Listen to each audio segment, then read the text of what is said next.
시청자 여러분 안녕하십니까? 김동수입니다. 신문사에 기고한 제 칼럼을 소개해 드리겠습니다.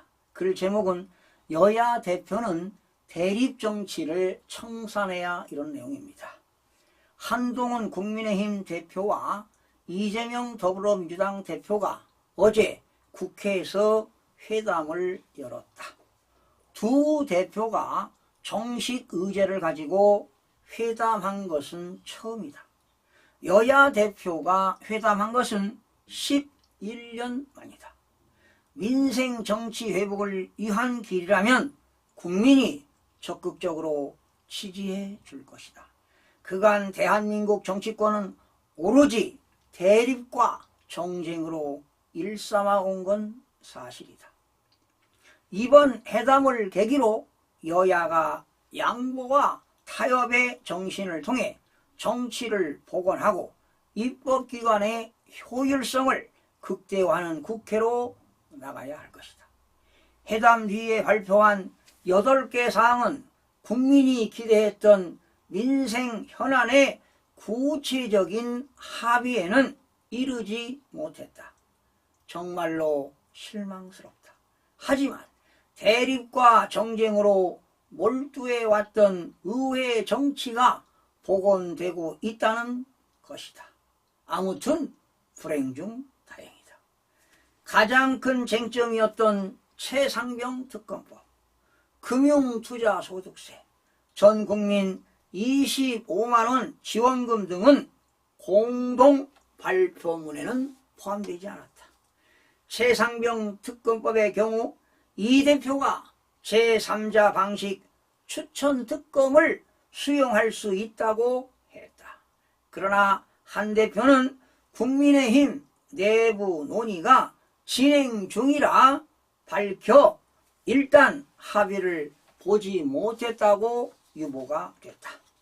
한 대표가 폐지를 요구하고 이 대표가 완화를 시사한 금융투자소득세의 경우 시행까지 4개월밖에 남지 않았다. 여야가 조속히 논의해 증권시장 활성화라는 관점에서도 폐지의 결단을 내려야 할 것이다. 전 국민 25만원 지원을 놓고 한 대표가 현금을 살포하는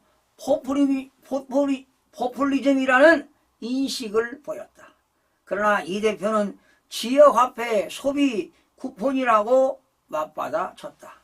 여야가 특별한 성과와 주장은 대두되지 않았다. 양 대표는 회담 뒤에 내놓은 8개 항의 공동 발표문에서 민생 공통 공약을 추진하기 위해 협의기구를 운영하기로 했다. 또 금융투자소득세와 관련해 주식시장의 구조적 문제 등 활성화 방안과 함께 종합적으로 검토 합의하기로 했다.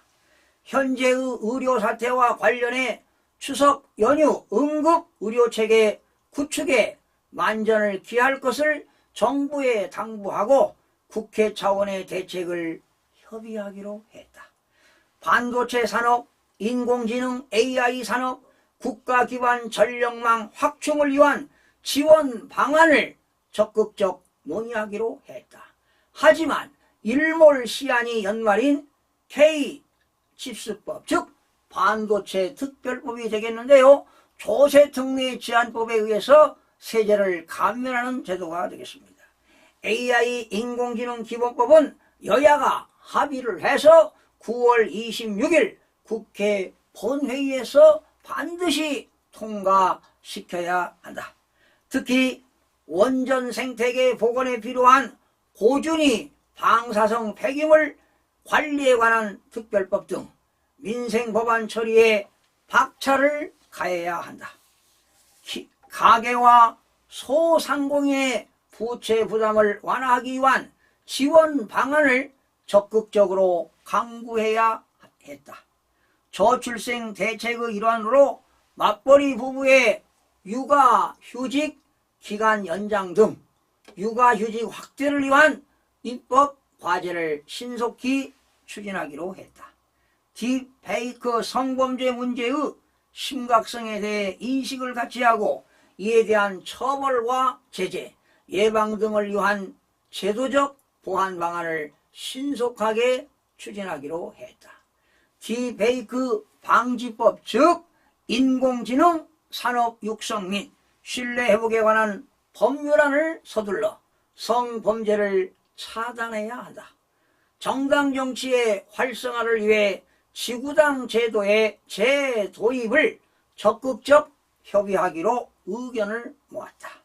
어제 회담에 이어 오늘부터 정기국회가 시작된다. 야당이 국정감사 때 지적사항이 있으면 행정부처는 철저한 시정조치를 해야 한다. 반면 야당은 이재명 사법 리스크를 방어하려는 불필요한 정쟁은 삼가야 한다. 법에서 심판하는 대로 따르면 된다. 특히 이 대표가 모두 발언에서 근거가 없는 계엄령 주장을 펼쳐 논란을 일으키고 있는 것은 유감이 아닐 수 없다. 좌우지간 양당 대표가 자주 만나 상생의 정치가 되길 바란다.